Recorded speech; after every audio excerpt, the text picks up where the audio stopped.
तो कोरोना की मार से देश तड़प उठा है। लोगों को पल पल अपनी जिंदगी पर खतरा मंडराता हुआ नजर आ रहा है।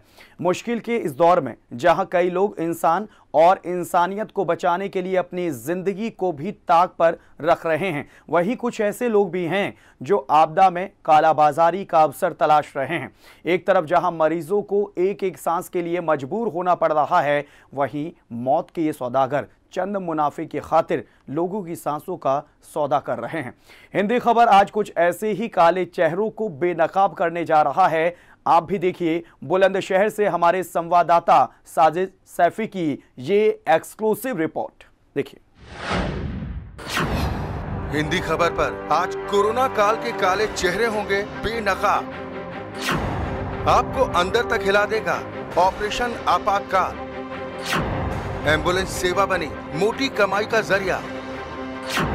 हिंदी खबर के कैमरे में कैद हुए इंसानियत के दुश्मन।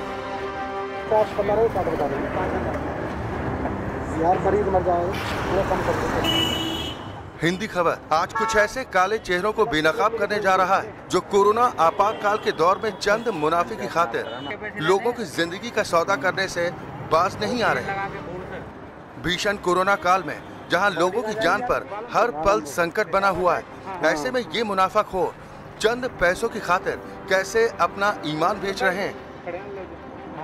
हिंदी खबर आज इन चेहरों को करने जा रहा है बेनकाब।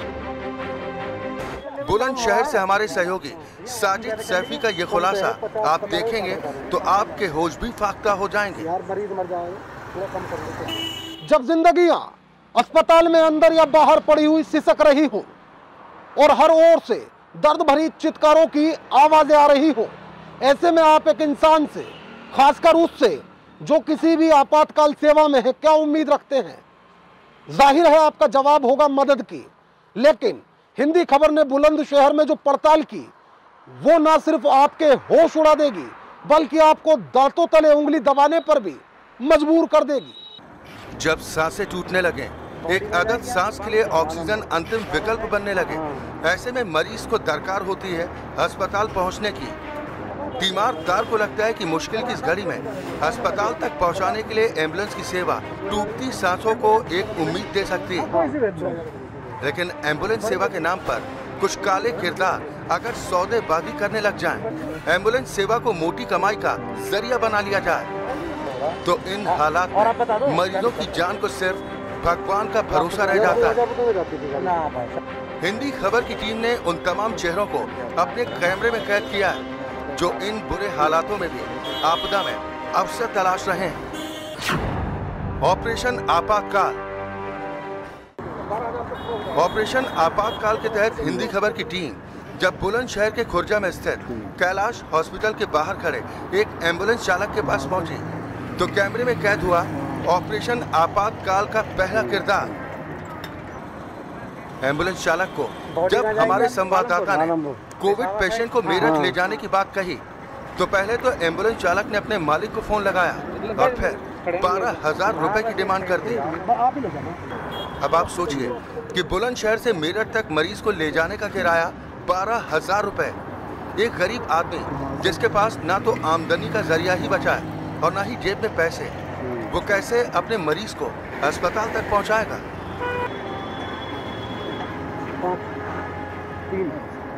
17 किलोमीटर का बस। एक बार पूछ लो कुछ गुंजाइश है? मेरठ कितने में?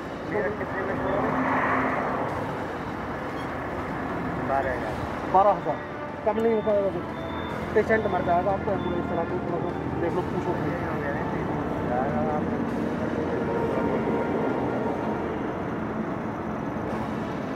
बस 12,000 एम्बुलेंस मिल जाएगी तब तक।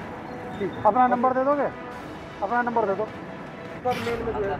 हिंदी खबर की पड़ताल थोड़ा आगे बढ़ी और जब हमारी टीम ने ऑपरेशन आपातकाल के दूसरे किरदार यानी खुर्जा के ही एक दूसरे प्रवीण नाम के एम्बुलेंस चालक को फोन मिलाया तो उसने हमारी टीम से मिलना तक मुनासिब नहीं समझा। हाँ, फोन पर खुर्जा से गाजियाबाद के गणेश हॉस्पिटल तक मरीज को ले जाने के लिए 7,000 रुपए की डिमांड कर दी।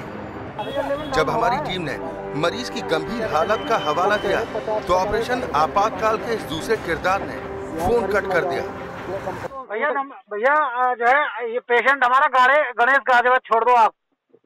गाजियाबाद कहाँ पर? गणेश हॉस्पिटल। अच्छा, वहाँ कंफर्म हो गई आपकी बात? हाँ, बात होगी हमारी डॉक्टर शाहिद से। अच्छा, तो पेशेंट कहाँ से जाना है? पेशेंट खुर्जा से जाना है। खुर्जा कौन सी जगह से भाई साहब? खुर्जा से कैलाश हॉस्पिटल से? हाँ। ठीक है, बिल्कुल छोड़ देंगे। 7,000 रुपये पड़ेंगे भाई साहब। कहाँ मिलोगे आप? देवी मंदिर पे। देवी मंदिर पे तो आ रहे हैं, वहीं बैठ के बात करते हैं आपसे 2 मिनट में। बात करने का कोई फायदा नहीं। आप ये बताइए कि अगर इतने में एग्री हैं तो ठीक है, मैं गाड़ी भैया देवी मंदिर पे खड़ी कर दूँ। भैया ज्यादा पैसा नहीं है, 7,000। भाई साहब कैलाश में जाके पता करो वो कितने ले रहा है। मजबूरी है, ऑक्सीजन नहीं हो पा रही अवेलेबल। तो 7,000 तो कुछ तो कम कर लो। नहीं हो पाएंगे भाई साहब, ये तो मैंने आपको बहुत कम बताया। यकीन मानिएगा, मैं किसी नजर ले ही नहीं रहा। ये देखिए, अगर आदमी मरीज मर जाएगा तो कैसे बनेगी बात भाई साहब, ये बताइए। भाई साहब गाड़ी मेरी खाली नहीं है भाई साहब। अब आपको मिलवाते हैं ऑपरेशन आपातकाल के तीसरे खलनायक यानी सिकंदराबाद के रहने वाले एम्बुलेंस चालक साजिद से, जिसने सिकंदराबाद से गाजियाबाद के यशोदा अस्पताल तक मरीज को ले जाने के लिए बेधड़क 15,000 रुपए की मांग कर दी। हेलो, हाँ, एम्बुलेंस वाले भैया बोल रहे हैं आप सिकंदराबाद से? जी भैया, मैं ये कह रहा हूँ कि गाजियाबाद यशोदा पेशेंट जाना है सिकंदराबाद से। कहाँ से? सिकंदराबाद से। कौन सी जगह जाएगा पेशेंट? यशोदा गाजियाबाद।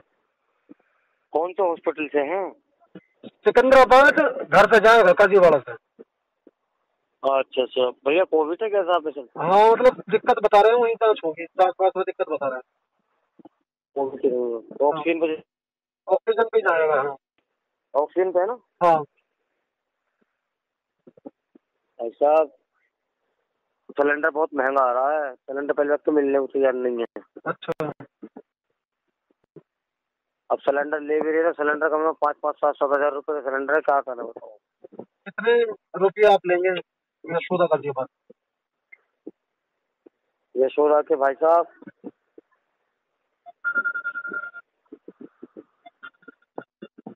हेलो, 15,000 रुपए। 15,000। कोरोना काल के काले चेहरों का सिलसिला यही नहीं थमता। अब हम आपको मिलवाते हैं ऑपरेशन आपातकाल के सबसे बड़े काले किरदार से।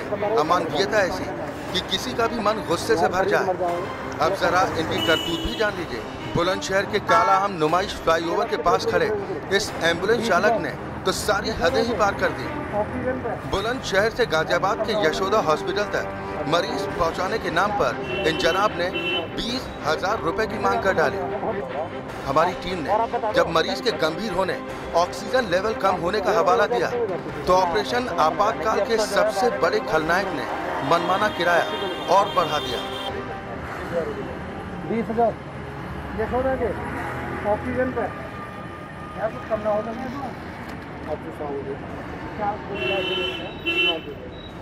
20,000 तो बहुत ज्यादा, बहुत ज्यादा। बड़े वाले गाड़ी के अंदर चेक कर लो। बैंड ले चलो, बैंड वाली छोड़ो इसे। बताओ पेशेंट को हट जाए, उसकी जिंदगी बच जाएगी। थोड़ा सा पेशेंट मरना नहीं चाहिए ना। ऑक्सीजन लेवल घट रहा है, ऑक्सीजन लेवल घट रहा है। आप मुझे बता दो यहाँ से बाद में भैया पेशेंट के साथ किच नहीं होनी चाहिए। पेशेंट ना मरना चाहिए ऑक्सीजन के लिए। दिल्ली वाला 50-60 किलोमीटर है, 50 किलोमीटर हो गया। छोटी वाली गाड़ी एम्बुलेंस ये वाली वैन, छोटी वाली। हाँ, कोई सी वैन बड़ी है।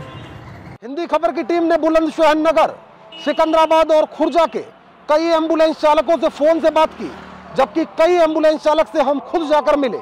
इस दौरान हिंदी खबर के कैमरे में ऐसे कई एम्बुलेंस चालक हुए जिनकी ओर से इतने पैसे मांगे गए जो किसी भी गरीब को चुका पाना बेहद मुश्किल है। महज 17 किलोमीटर दूरी के खुर्जा के एम्बुलेंस चालक ने 7,000 रुपया मांगा, जबकि गाजियाबाद जाने का किराया एक एम्बुलेंस चालक ने 15,000 बताया। इतना ही नहीं, गाजियाबाद ही जाने के लिए दूसरे चालक ने तो सारी हदें पार करते हुए 20,000 रुपये की मांग की। ऑपरेशन आपातकाल की सच्चाई ने इन आफतकाल के मुनाफाखोरों के चेहरों को बेनकाब कर दिया है। लेकिन हमारी पड़ताल में कुछ ऐसे एम्बुलेंस चालक भी मिले जिन्होंने महामारी के इस दौर में मानवीयता का परिचय देते हुए वाजिब पैसों की मांग की। हमारा मकसद सिर्फ इतना है कि महासंकट के इस दौर में लोगों की परेशानियां कम हो, सुविधा के नाम पर गरीब जनता से पैसों की उगाही ना हो। उम्मीद करते हैं कि शासन प्रशासन में बैठे लोग ऑपरेशन आपातकाल को देखकर पहले से ही हल्कान जनता की परेशानियों को कुछ कम करें और ऐसे काले चेहरों पर शिकंजा कस पाएं जो मुश्किल की इस घड़ी में लोगों की जान का सौदा करने से भी नहीं चूक रहे। हिंदी खबर के इस ऑपरेशन आपातकाल में जहां बुलंदशहर, भूड़, खुर्जा और सिकंदराबाद के सांसों के सौदागर मनमाने रेट मांग रहे थे, तो वहीं बुलंदशहर के जिला अस्पताल के बाहर मनमोहन और सोहम हॉस्पिटल के बाहर खड़े एम्बुलेंस चालकों की ओर से ऐसे हालातों में भी मुनासिब पैसे मांगे गए। कुल मिलाकर हमारी इस पड़ताल में साफ हो गया कि ऐसे बुरे हालातों में भी कुछ लोग धन वसूली पर लगे हैं।